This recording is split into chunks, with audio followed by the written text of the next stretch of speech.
in order to the best of our abilities. So I'm going to pass it over to Erin right now, who's going to tell you about choosing courses. Awesome. Thanks, Melanie.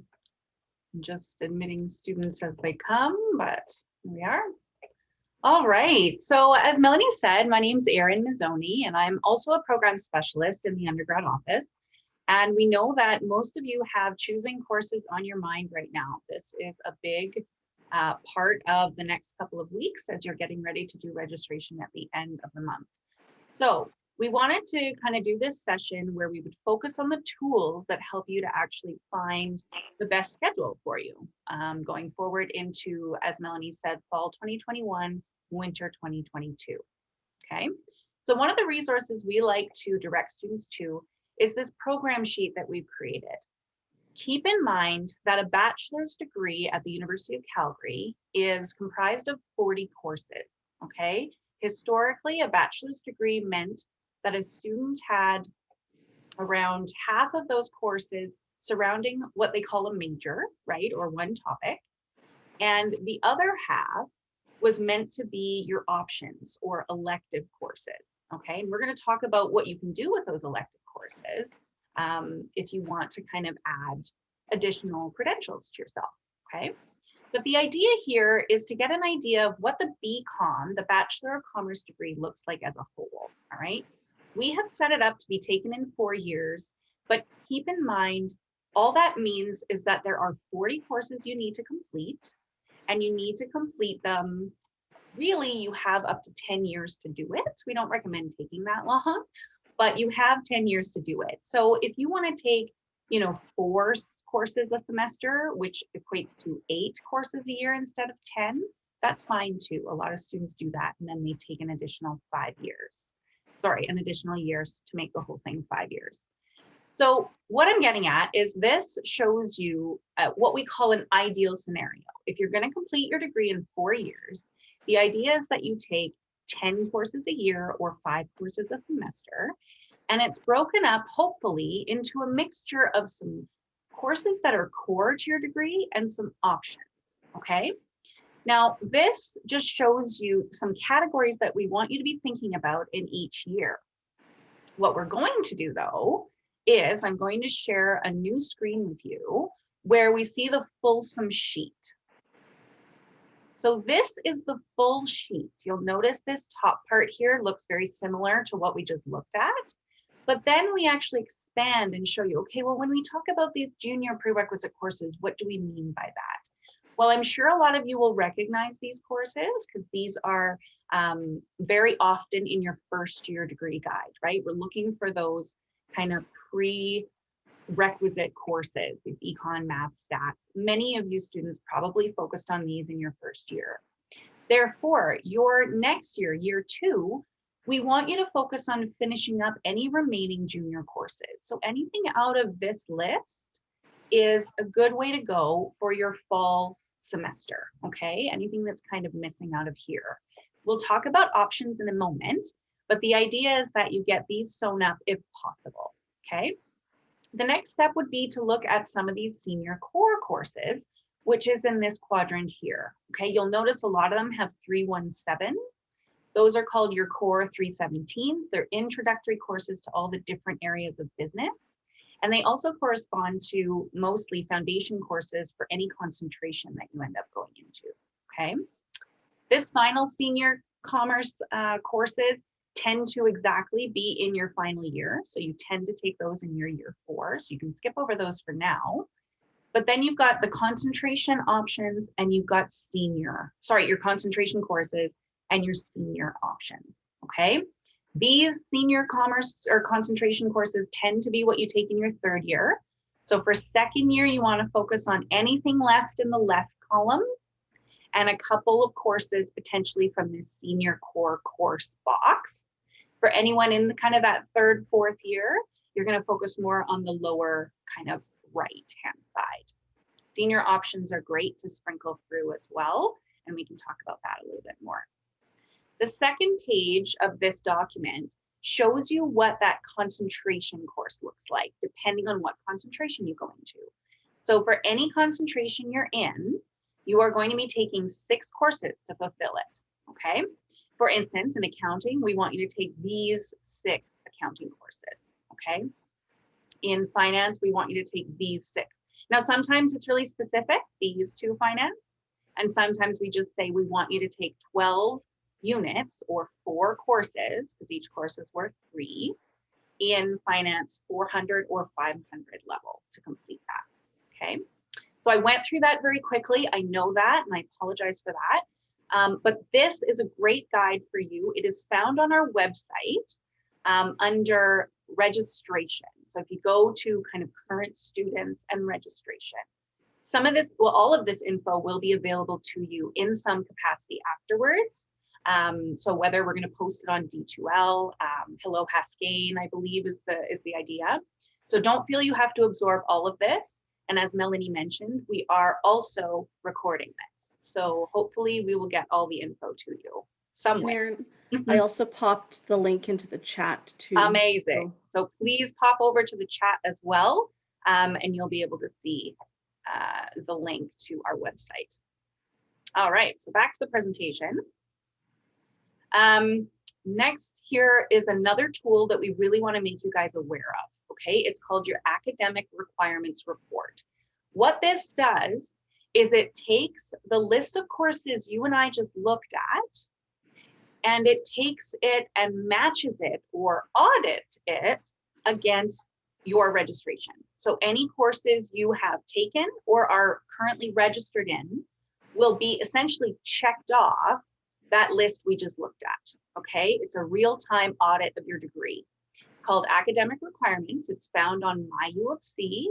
You go under Program and Advising Info, and it's the first link. It's really hard to read, but it's probably one of your best tools in order to figure out what you are still missing and what you have completed, okay?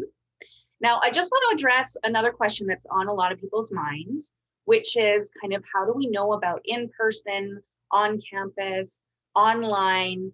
What does that kind of look like in terms of choosing courses? At the moment, courses are going to be scheduled most likely in person, and then decisions usually come down later on about whether they're going to be moved online or not, okay? So at the moment, register in the courses expecting to be on campus. If that changes, there will be a date and it will be communicated to you about when you'll be able to see whether that course in your schedule changes to online or not, okay? And there is 2 versions of being online. There's asynchronous and synchronous. Now, some of you have probably already done that this year. Synchronous means that you have to go to a class in Zoom, just like this one, at a certain time, a certain day.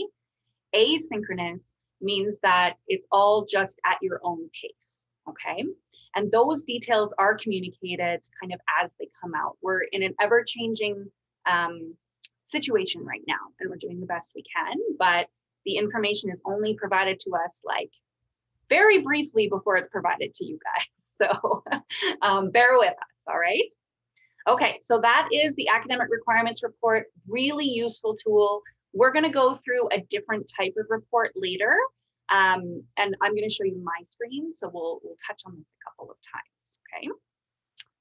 All right, options. So we talked about kind of those core courses, and I glazed a little bit over the option piece. Now, as I mentioned before, a degree is comprised of core courses and options, okay? You will always have to take electives. What we did is we actually reached out to a bunch of the area chairs and asked them, okay, for accounting, what would be an area that isn't business that would complement the accounting concentration? And as you can see, they've recommended things like math, econ, and data science, right? So that kind of makes sense when you think about it.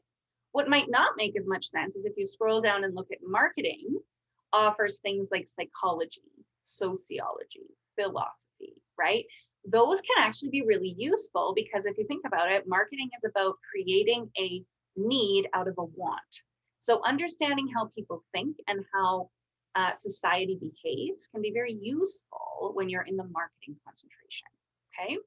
So this sheet is also available on the website in the link that Melanie has provided in the chat. Very useful when you're looking at choosing options, because for some of you, this is the first time you're going to be choosing options. You may not have put any in your first year schedule, and you do have 4 junior options you need to complete by the end of the degree. And ideally, you want to do those earlier on in your degree because they're 200 level courses, right? So you're going to be alongside junior level students, right? So it's better to do them earlier on if you can. All right, so that was a lot and it was fast, but I'm afraid we got to keep going. I'm going to turn it over to Melanie now. I'm going to talk about minors. So in choosing your option courses, one of the things that you can consider is whether or not you want to do a minor. A minor is completely optional. You don't have to do it, but if you want to do it, it'll actually end up appearing on your transcript when you graduate. So a minor is 10 courses or 30 units that's in a field of study outside of business. So most of our students end up taking minors in either the Faculty of Arts or the Faculty of Science, and occasionally with architectural studies. There are a couple of so-called quota minors, and so those are actually the architectural studies and data science. Those are kind of hot commodity minors, so you have to apply. They have admission requirements, and so you'd want to check with those faculties just to see what they are. The way that you would apply for the minor is actually in your student center, and you would do this during the change of program time period, which is going to be October 1st to February 1st, and it would start next fall if that's what you did. Now, that being said, if you end up missing or you decide later on, maybe you're currently in year 1 and you're working towards a minor and you forget to add it, that's totally fine. You can add a minor right up going into your last year. And so it's not this massive rush unless it's a quota minor, in which case you will want to apply sooner rather than later. And so I'll send a link to about where you can find the complete list of minors. Just be aware that you're not able to do a minor in business because you're already doing the BCom, and you won't be able to do a minor in the Schulich School of Engineering either. So, and the next thing I'd like to talk about is embedded certificates. So this is yet another opportunity that the university offers. It's kind of similar to minors. It's also optional, but it's a really nice complement to your BCom degree. And it usually only includes about 6 required courses or 18 units. And so we have some links there. I'll put some more links in the chat as well. So essentially, the embedded certificate would show up on your graduation parchment. So it'll say BCom, and it'll say embedded certificate in whatever. It'll also appear in your transcript. In comparison, the minor does not appear on your graduation transcript. This embedded certificate you can also apply through your change of program portal, and they have a ton of these. They have Haskein offers one in leadership studies as well as another one in entrepreneurial thinking, and then other faculties offer them in creative writing, mental well-being and resilience, sustainability studies, and there's going to be a new one launched this year in pluralism that's really exciting. So I'll send those links in the chat to you, and Erin can talk to you about combined degrees. Perfect, thanks, Melanie. So combined degrees, some of you already may be admitted into a combined degree. Essentially what this means is that you will be graduating with 2 parchments. So you walk the stage with 2 separate parchments. Now, there's only a certain number of combined degrees available, because what happens with a combined degree, remember I talked about how you had those 40 courses, and half of those courses are your core courses and the other half are electives.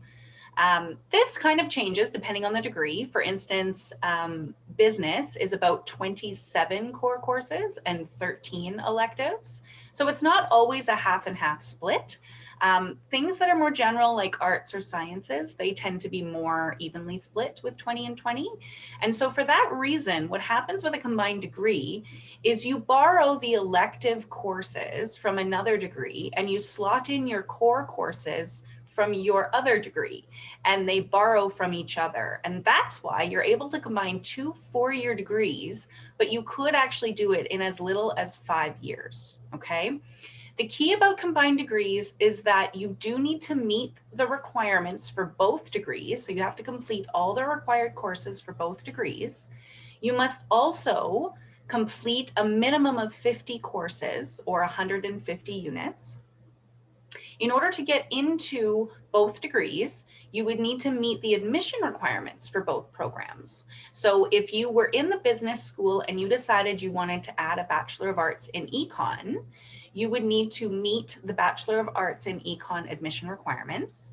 And just like we mentioned about, adding embedded certificates or minors, this is also done through the change of program link that is between October 1st and February 1st. Okay, and again, it would start in the fall.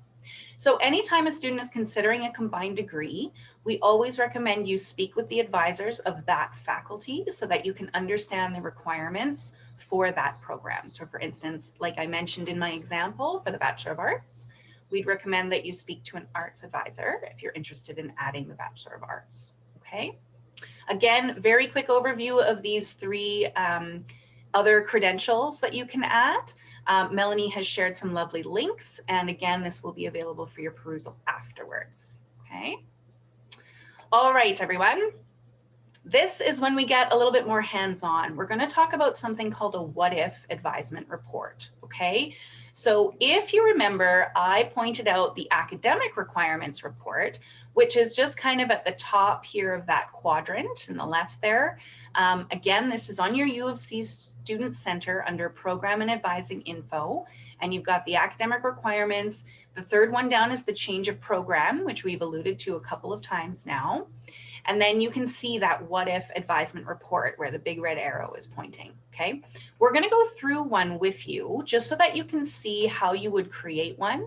The point of the what if advisement report is it creates a degree audit of anything, any degree that is offered at the University of Calgary. So this means that you can look at what it would look like to add a minor before you actually do it. You can look at what it would look like to add a combined degree. You can look at what it would look like to be in the BCom if you're not yet, right? So that's the point of the what if advisement report. Now, I'm an open studies student because I just like taking courses. So I'm able to actually run a what if advisement report based on my registration, which is very old. We won't talk about how old it is. But I'm going to bring up the what if advisement report, and we're going to create one so that you can see how it's done, okay? You go in to create a new report, and then you're given this kind of grid that you can play with and make changes to, and it's all hypothetical. Nothing changes your program, nothing actually sticks. This is just to see what it would look like if you had added any number of things, okay? So as an example, let's say that I always want to choose the most recent available term, so fall 2021 in this case. And then I am going to choose the Haskein School of Business, obviously, because it's awesome. And then I'm going to decide I want to go into, let's say, business analytics is my concentration. And I would like to add a minor in, let's see, not data science. That's the really busy one. I'm going to add a minor in math. Where is it? Because we talked about math being a good combination with things like accounting and such. So I'm adding the minor in math. If you were interested in doing the combined degree, there's a button right here, add a what if combined degree. Okay, that's where you would add the Bachelor of Arts or Bachelor of Science, of course, whichever bachelor you were thinking of choosing. Again, this is all just hypothetical. The cool thing though about this is it actually looks a lot like your change of program. So when you go in and do a change of program, it will look very similar to this grid. This is what you actually use, okay? Then I'm submitting this what if request, and it's going to pull my previous and potentially current registration, and it's going to create this degree audit, okay? So it's gonna say, BCom course requirements. Okay, so out of the Bachelor of Commerce course requirements, I have 120 units that are required, okay? So 40 courses, right, times 3, 120 units. I have 84 that are completed and I have 36 that are needed, okay? And then it'll scroll down and tell me what courses I need to take. Now, my BCom is older, we'll just say that. And so some of the requirements have changed, right? And so now it's saying, okay, you have a BCom courses, but you don't have MGST 217. Well, I have a version of it that was needed back in an earlier year. Okay, so this is the point of the what if. It also shows you what your academic requirements report would look like because they're built very similarly. Okay, so this is a great tool for if you're looking at a program that you are not in. If you want to look at the program you are in, you use your academic requirements report. If you want to look at something where you add a minor, add a combined degree, add an embedded certificate, you can use the what if, okay? So I hope that's clear. I know we're moving quickly. I appreciate that you guys are sticking with us here, but we've got to keep moving. We've got lots to cover. All right. So I'm going to turn it over to Melanie to go over some mechanics of registration. Thanks, Erin. So one of the things that I wanted to just add there is at the end of that report, whether it's a what if report or an academic requirements report, you'll see a section for unused courses. And if you ever find courses in there, that means that you're taking too many of a certain type of course. So quite often we see students coming in and they've perhaps taken too many junior options because, as Erin mentioned, only 4 are required. So I just wanted to give you that helpful tip as well, because once you register, you'll be able to run that report and see how everything shows up. So if you see some extra courses there that are unused, you might want to reconsider your registration. So how to actually register. You'll do it in your student center. This is where it's kind of like the one-stop shop. You can find everything there. You can register, you can apply for things, you can get your grades, your information, your tax, your tuition info, all that stuff. And on the home tab in particular, this is where you're going to find your course registration as well as your enrollment appointment date. And right there. So this is a sample enrollment appointment date. So registration week for fall and winter is actually going to happen the week of March 22nd. So you'll find out what your enrollment appointment is. You can go in your student center right now and find it actually. And it's really important, and I cannot emphasize enough, the importance of having all of your courses pre-selected, ready in your shopping cart, ready to go before your enrollment appointment day and time. And Erin is going to go through a new step that we have this year later on. But the reason why it's important is, let's say that your registration date is March 27th at 11 a.m. I highly recommend that on March 27th at 11 a.m., you're in there and you're processing your course registration. The other thing is just because it's in the shopping cart doesn't actually mean that it's holding a seat for you in that class, nor does it mean that you're registered. You literally, on the day of registration, at that time, you should be logging in and registering to kind of get your best chances of getting into that class. The other thing that I want to say is the visual schedule builder is awesome if you want to take a look at the way that your schedule is going to look across the course of the week, and how many courses do you have in the afternoon versus the morning. It's great to visually see it. However, I would highly recommend that you actually use your student center right where that green arrow is pointing for the course search to actually select your courses that you want to add. And when you're in this student center, this is the best place to add, drop, withdraw, swap, edit, whatever it is that you want to do with your courses. I really recommend using the student center. You can do it through Schedule Builder, but we've just seen a lot of instances where unfortunately mistakes have been made, and it's a lot easier just to do it through your student center itself and kind of avoid those mistakes. The other thing that you'll want to consider when you're thinking about courses are prerequisites, because every year we get the same types of questions, which are, can I take a course and it's prereq in the exact same term? No, you can't, even if the prerequisite course is a block week course. And a block week course, by the way, it's a 1 week intensive course. It's literally the entire course that you take over the course of a normal 13 weeks compressed into 1 week. And so it's Monday to Friday, kind of, I think, 8:30 a.m. to 5 p.m. And then you have additional coursework and tests and assignments that are due after the fact. And so, and that block week course also counts as part of your 5 total courses that you're allowed to take per term. In special circumstances, you can request a 6th course permission if you need that. The other thing that often comes up is time conflicts. So when you're selecting your courses, you need to make sure that you don't have a time conflict. And a time conflict is when either you have a lecture, lab, or tutorial time that conflicts with another classes. And even if the overlap is only like 15 minutes, the registration system will not allow you to register in those 2 courses because of the time conflict.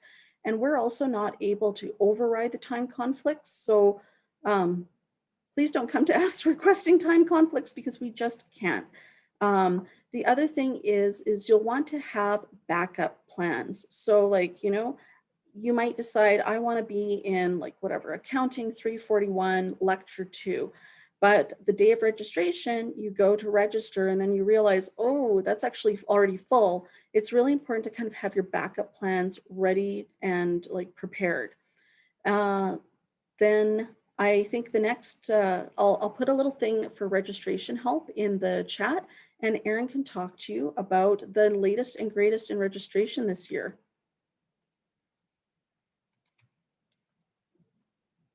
Yes, thank you, Melanie. We're pretty excited about this new tool. This is allowing you essentially to what we call validate your shopping cart. Okay, so in the past, what used to happen is students would load their shopping cart just like you would load it at Amazon. And when their registration date came along, they would push enroll and they get all these errors. Things about prerequisites, time conflicts, everything Melanie just touched on would show up all of a sudden, and they would not be able to actually enroll in the course, okay?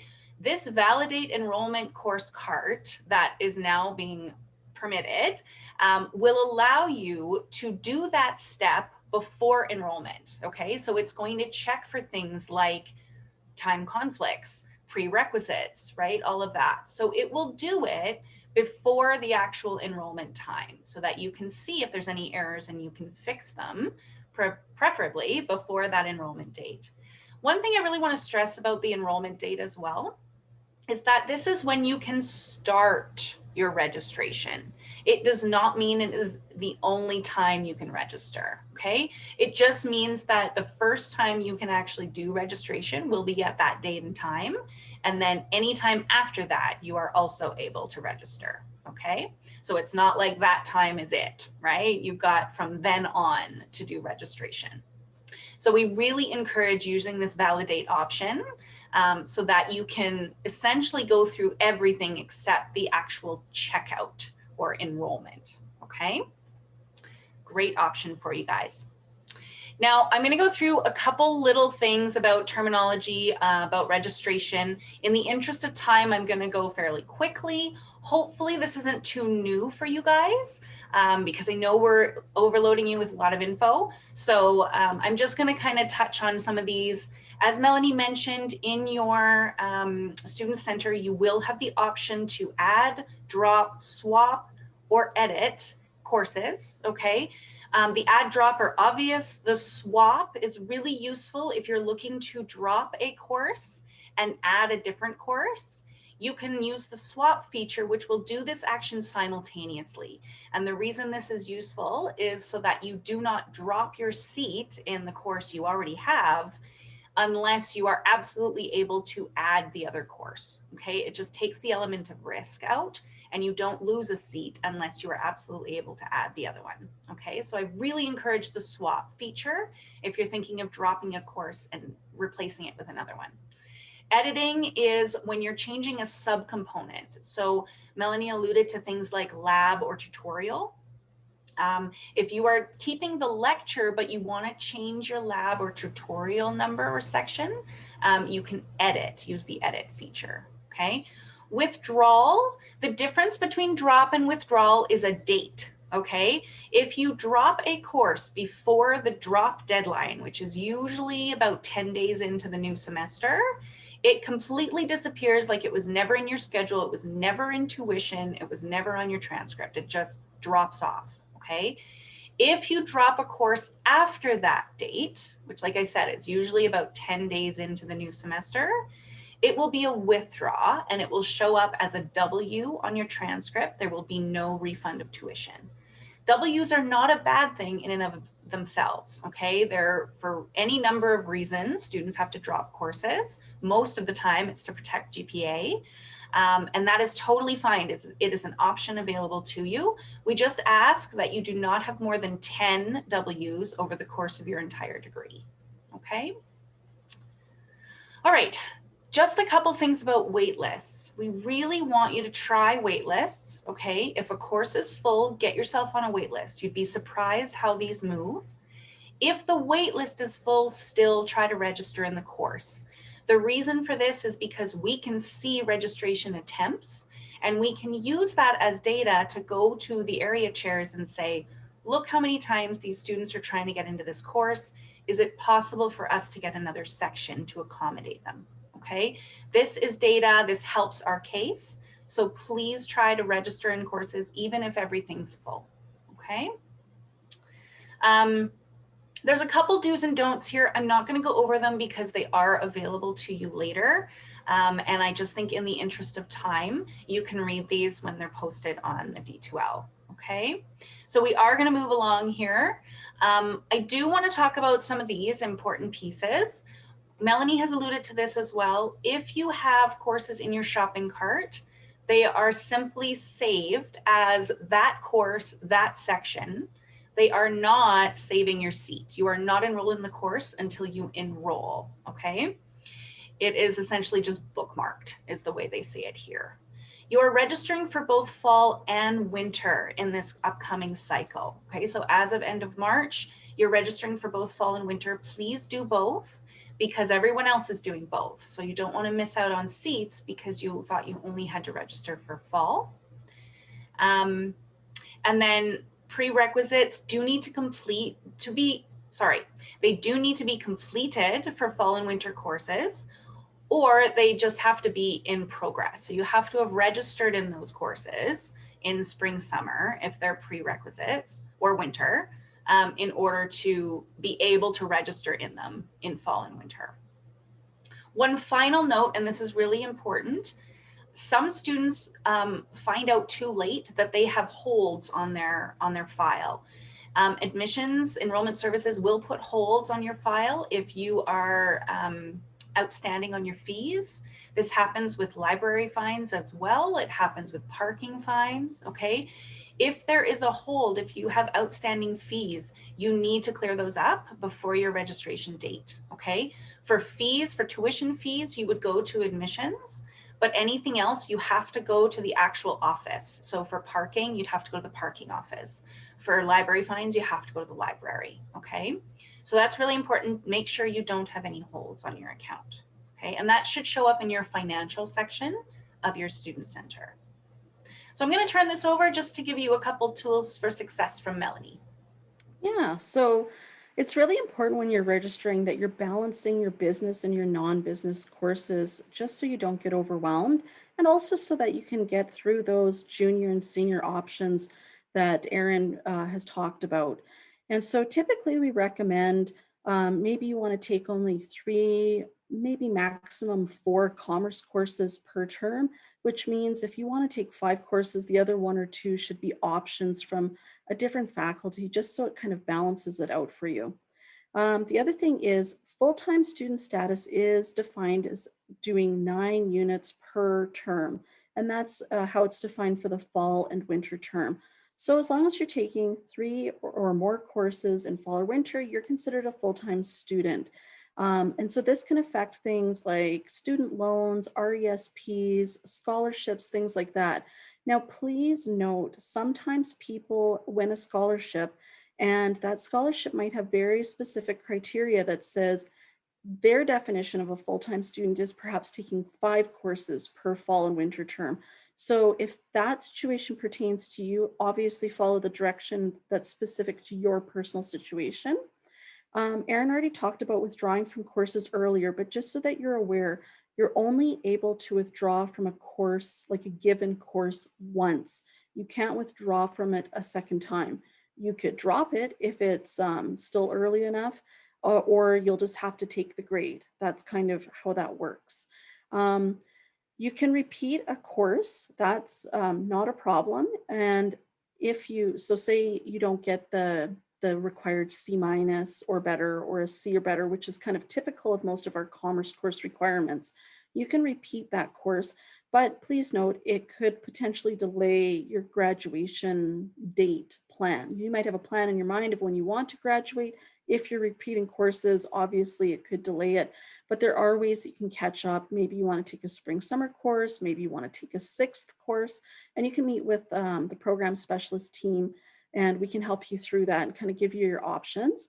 And the other thing I want to talk about is there's this free thing. It's offered by the Student Success Center, and it's students such as yourselves who have already completed the course successfully, and they're actually essentially creating like a study group specific to kind of the more challenging courses that we tend to see. And so that's called PASS. And I'll put a link in the chat as well to how to access PASS. Here you go, right there.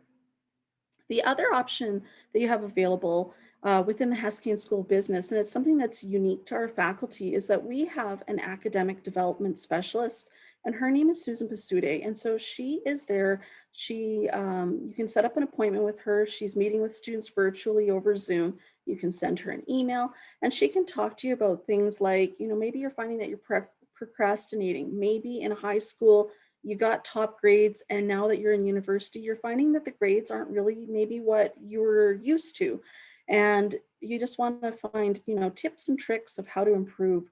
The other thing that she does is she works with students in something called the Academic Turnaround Program. So it's kind of like if you fail courses and your GPA totally drops, it's not the end of the world. You have this other chance. You have this academic turnaround program. And so she runs workshops that students can take that will help them develop better skills as students to make them successful.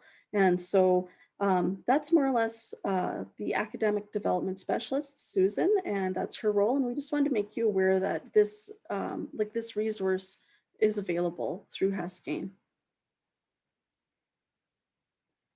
And now off to Erin for additional opportunities. Fabulous. Thanks, Melanie. So we talked about what you can do with your options in terms of adding another credential, like a minor or an embedded certificate, combined degrees. But there's also some additional opportunities, some additional pieces that you can add to your degree if you are so inclined. We're going to touch briefly on them today, but ultimately each one of them have either their own advisors or their own presentations as well. So we're just going to do kind of a brief overview of them. Okay. There's something called the BCom Honors. Now, an honors degree essentially means that you have done some sort of research component. It means that you most likely worked with a faculty member and you used 3 of your senior options to take these 3 specific honors courses. And the idea behind it is that you would likely write quite a large research paper with the kind of oversee of a faculty mentor, and it would be in an area that you really want to research. Okay, this tends to happen closer to the end of your degree just because you want quite a bit of your core courses behind you, and you can see the admission requirements there do ask for a couple of your kind of senior 3rd level courses therefore. The application for this is, again, through the Student Center. We keep hammering this home, but on the change of program link, available from October 1st and February 1st. But it's also a holistic interview. So there will, a holistic application. So there will be an interview, letters of reference, letter of intent. We want to hear that you found a faculty mentor. We want to hear that you have a research idea already. Okay. So again, there's an entirely different presentation that goes into this, but we just wanted you to be aware of the opportunity. I'm just going to let Melanie speak to our co-op program. So another opportunity that Haskein students have is the Haskein Co-op program. So just a brief overview, it includes 3 work terms, one of which would have to be in either the fall or winter semester, which means that your graduation would be like delayed, so to speak, by at least 1 semester. And so it totals 12 months of work experience. Typically, students do their other 2 work terms over spring and summer, but sometimes they're in with a really fantastic employer and things are going well and the employer is happy and the student is happy, and so they continue on, and I've even heard of them doing an entire 12 months with a single employer. Just so you know, with co-op, you have to end on an academic term, so you can't end on a work term. So if you're thinking about that, typically you apply when you're in your second year.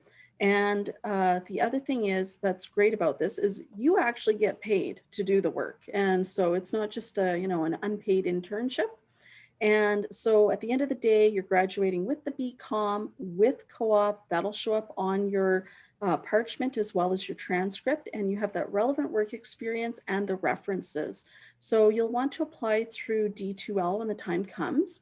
And there also are requirements for this co-op program, specific courses that students have to take before they can go out on a work term.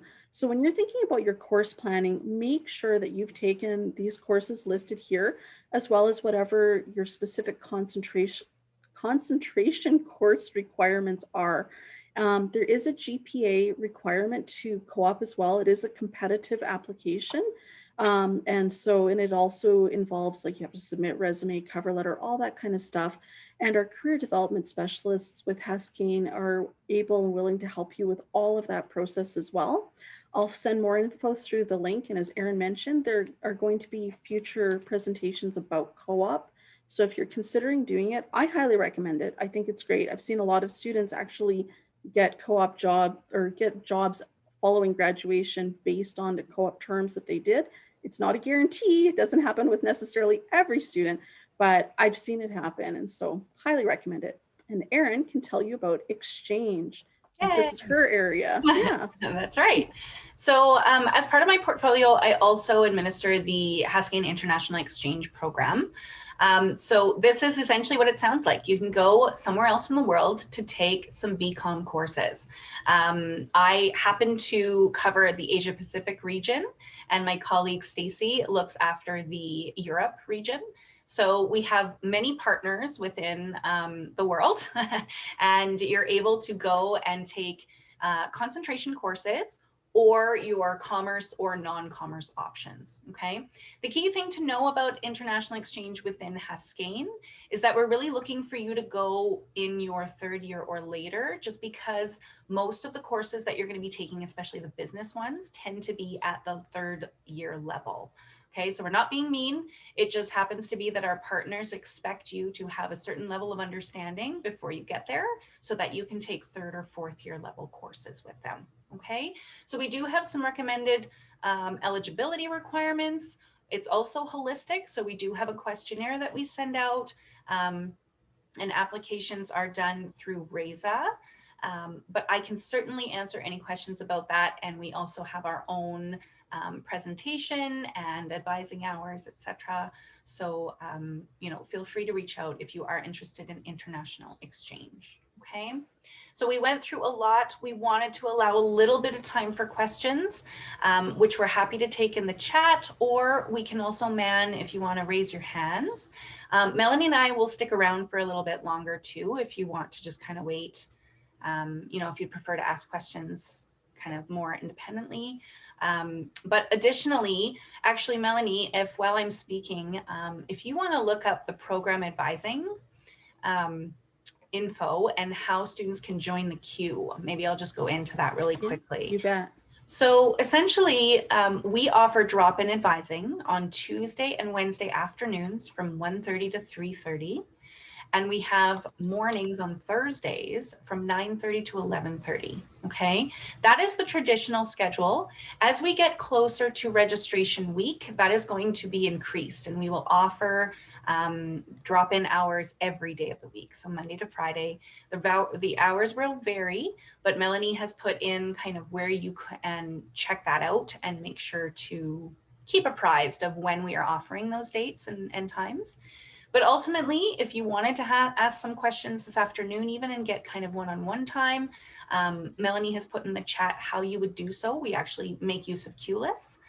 So you can queue up and see an advisor one-on-one. Otherwise, we're happy to stick around and answer any questions. And we really appreciate your time today. Hopefully it was valuable. Again, these slides will be posted afterwards. And we're not sure what we're doing with the recording yet. That's up to our manager, but I'm sure it will be available for you as well. Okay, so thanks again for coming, and we'll kind of man the participant list here. Thank you all. Thanks. Can I ask a question? Please go for it. All right, so I like missed the deadline to change concentrations just because I wasn't sure before February 1st. So if I decide I want to change into a different concentration, am I still able to take those concentration courses without having it, I guess, on my transcript? Yeah, You totally are. Yeah, so the idea behind the concentration courses, remember there's a business concentration, or what we used to call general. So for that reason, students who were Haskein students are able to take any of the concentration courses. Now, I will say that at the beginning, sometimes right away in March or April, they still have restrictions on them for students in that concentration, but those are usually lifted sometime around end of April. They don't usually last very long. So yeah, you are generally able to take those courses still. And pursue any concentration that you're interested in, even if it's not actually showing on your transcript. Okay, thank you. I just wanted to clarify. Yeah, you bet. We have another question here from Jin Yu. You're welcome to go ahead. Thank you for raising your hand. Hey, so just one of the questions in regards to fall 2021 courses. So while we're doing the workshop, I was trying to go online, go into my UFC and do the course searches. So one thing I found is that you can't actually add the courses into our carts yet. Is that a thing built in? Okay. That's and correct. Yes. So I believe it's March 8th. Melanie, is that right? So date that's in my mind as well. So I believe after March 8th, you should be able to add the courses and also practice with that validate button just to kind of do that run through that Erin described just to see if there are any kind of course conflicts or prerequisites that might be missing. Okay. And the other question that I had in mind was, so let's say if we're not comfortable going back on campus due to COVID in September, what can we do about that? Anything? That's an interesting question.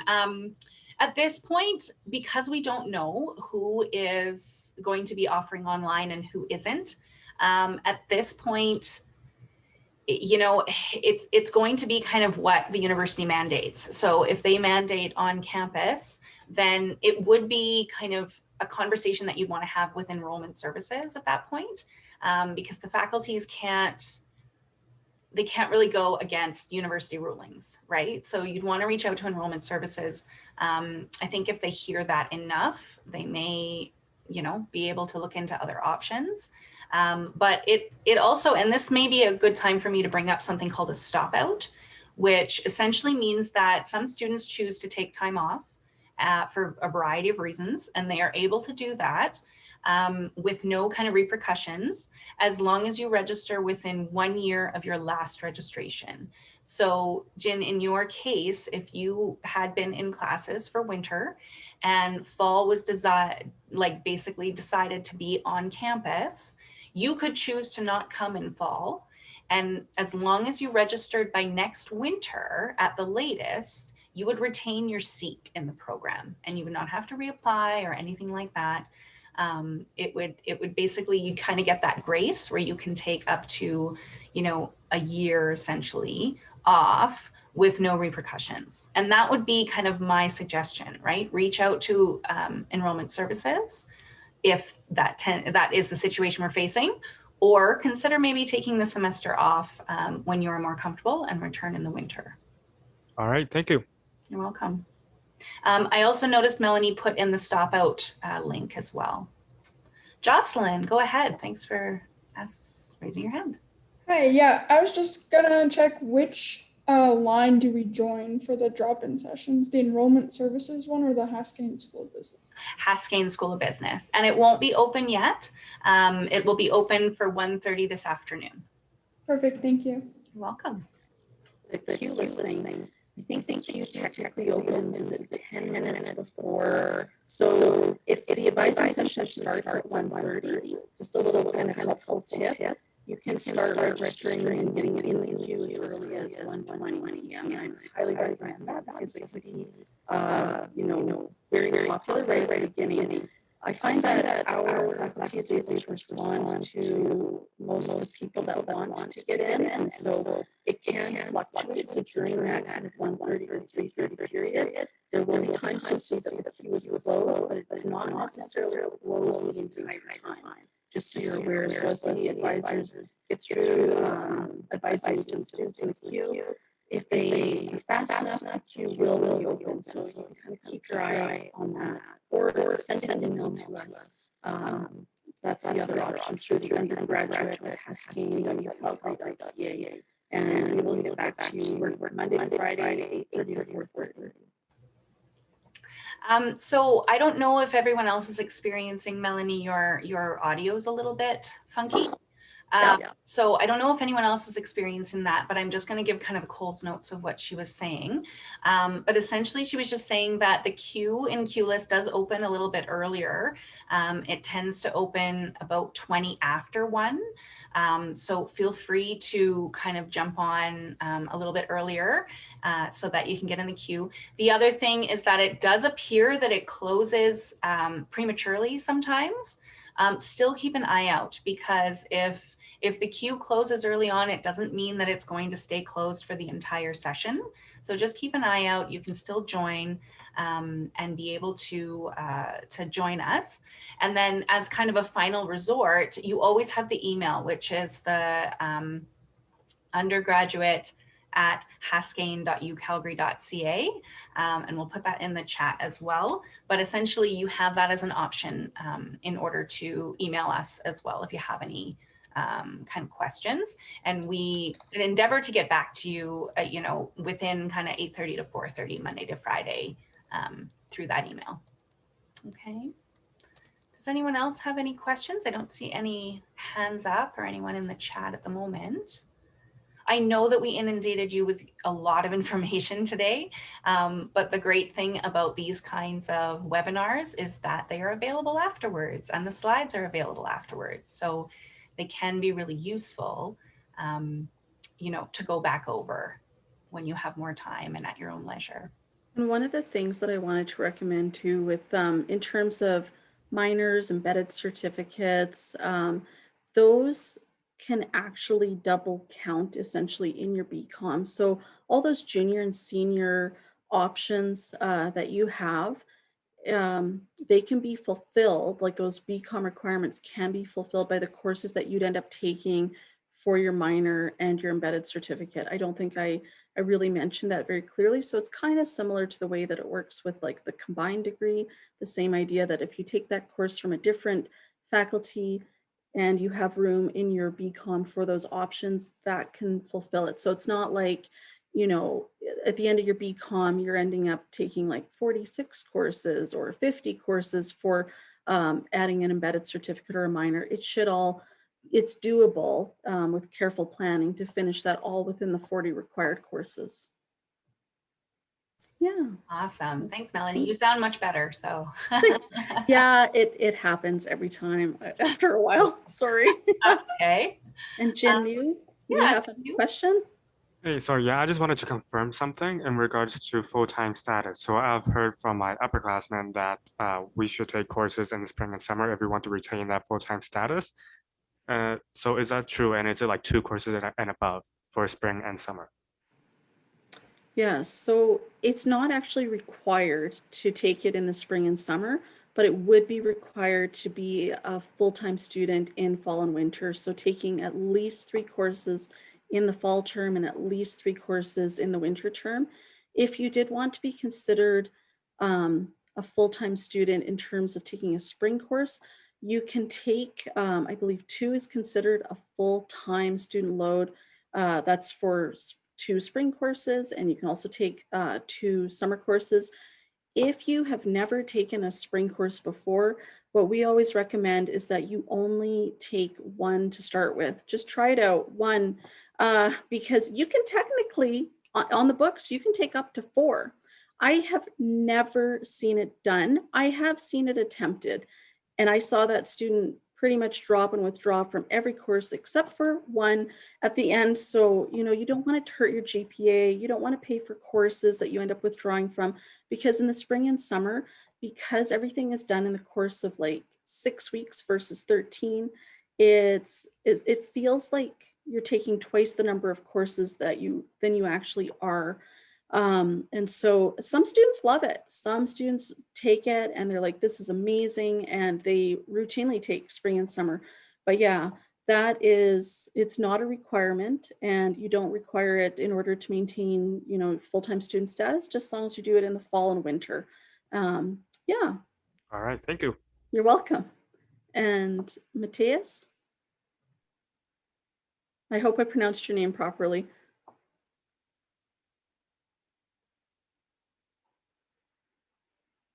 We can't hear you. Yeah, I see you came off mute, but we can't hear you. Perhaps if you want to type in the chat. The chat isn't open for students, actually. Oh, no. Uh-oh. My goodness. Okay. Well, I apologize for that. That must be my setup. I don't know how to change that while we're in it. Here, I think I did it. Okay.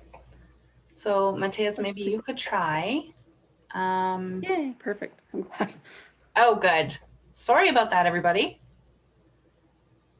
I thought, oh, that's so unusual. Most people like typing in the chat. So I'm so sorry, everybody. That was not our That was intention. my fault.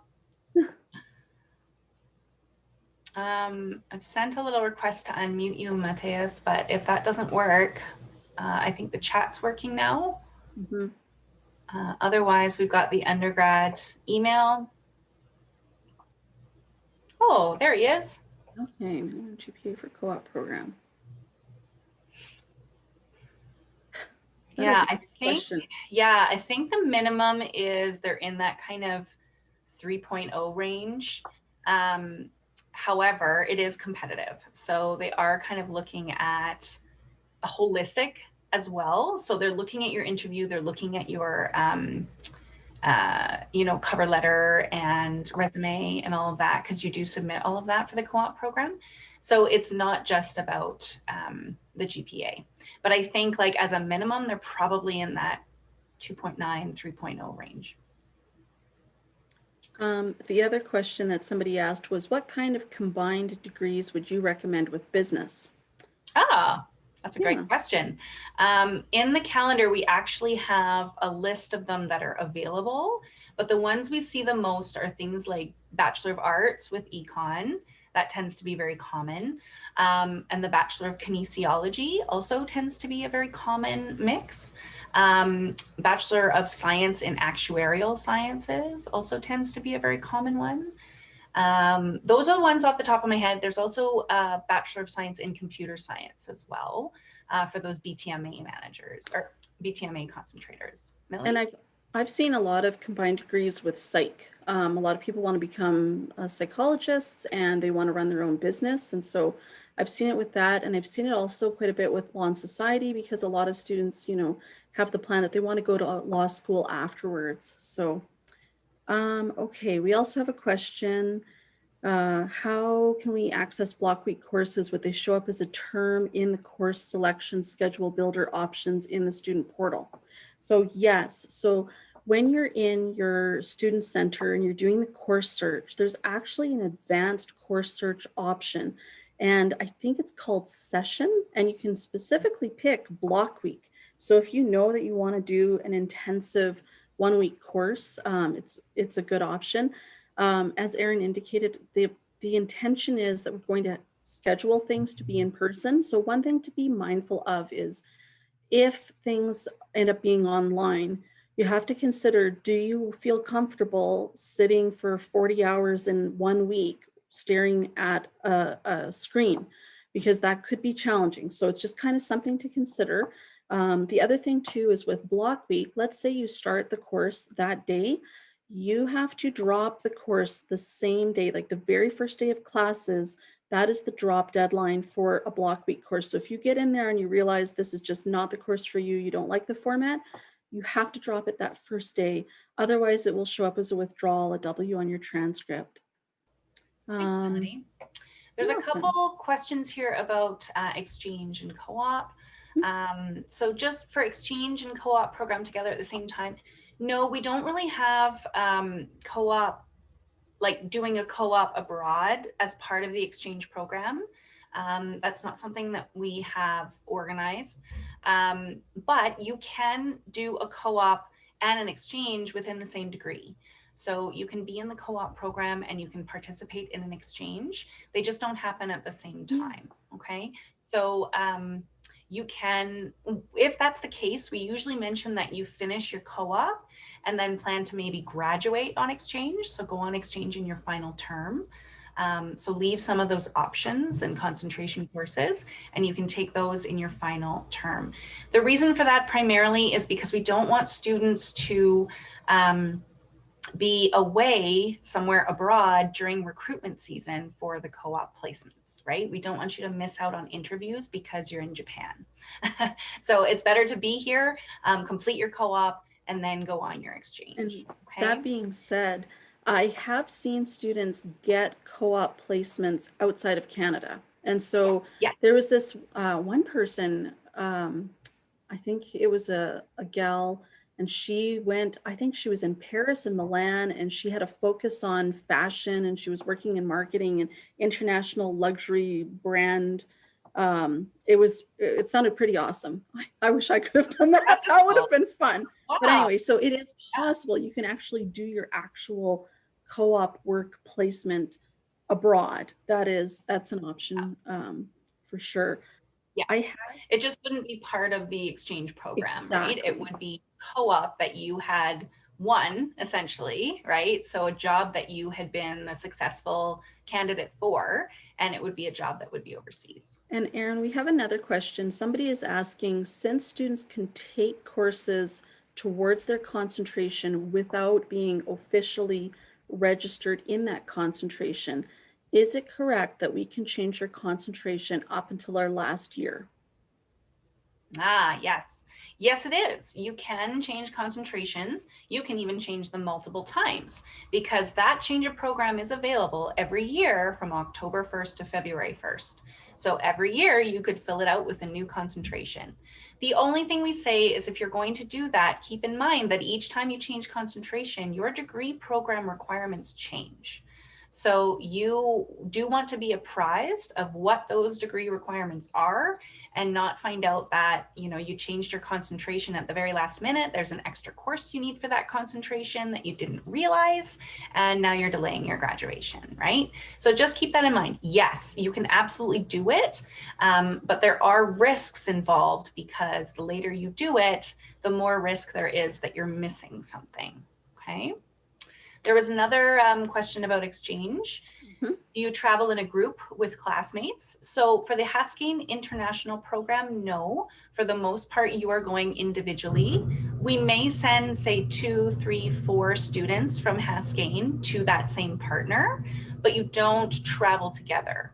There are, however, things called group studies, and that is through the study abroad program, which is more central to the university. You are able to participate in those as well. And those are exactly what they sound like.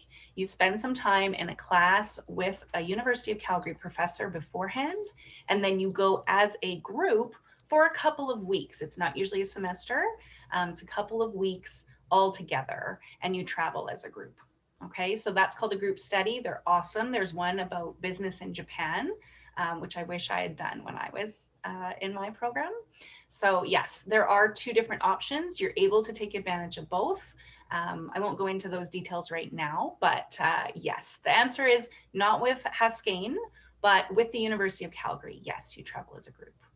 And I put the link in the chat, so if people want to see, it's done through the University of Calgary International.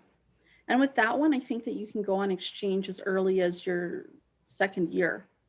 So whereas with Haskein, we typically recommend that you finish your first 2 years of business courses and then go in your third or fourth year on exchange. Right.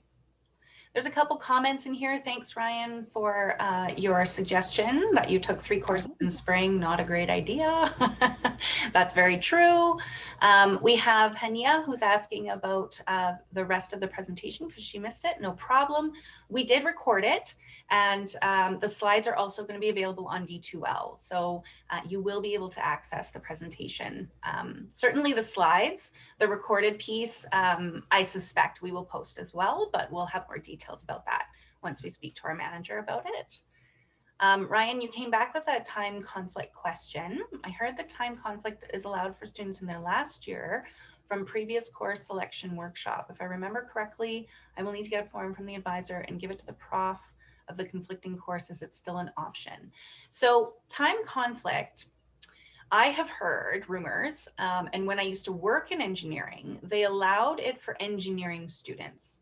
I have not seen it maybe once in my entire career in Haskein.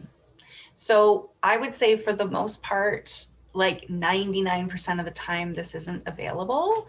And it's not something that we action. It's something that you have to speak to admissions about, or they're also called enrollment services. But they would be the people that you'd have to reach out to first. And I just have not seen it happen. I saw it happen once, but Okay. it was a very specific circumstance. So what it was a Haskein student was trying to take a course offered by a different faculty, and the other faculty scheduler had scheduled the course and said it was running synchronously. And the student was very perceptive and realized in at least the emails from the prof that it was not going to be run synchronously, it was going to be asynchronous. And so what she ended up doing was she did come to us, we provided her with the form. She had to get an email from the prof confirming and sent to us saying that in fact the course was going to be run asynchronously, and therefore they should allow the time conflict. And so technically there wasn't actually a time conflict at all. It was just that the other faculty had inadvertently listed their course as synchronous. That's the only time I've ever seen it happen. So, but we get lots of requests every year and I feel really bad. So don't count on that as a strategy kind of thing. Just don't, because personally, I've never seen it either. And yeah. We have a question about, we might be on campus in the fall. How much time do you recommend to allocate going from class to class? Great question. But the university actually answers this by the way they schedule their classes. So you'll notice that most classes end either 20 minutes past the hour or 10 minutes to the hour. And the reason for that is that it gives you 10 minutes before the next class presumably starts either on the hour or half past. Okay, so ideally, you really only need 10 minutes. Getting from maybe one end to the other, if you're going from Haskein to engineering, it might be a little bit longer than that. The chances of you having to go all the way to engineering though are pretty slim.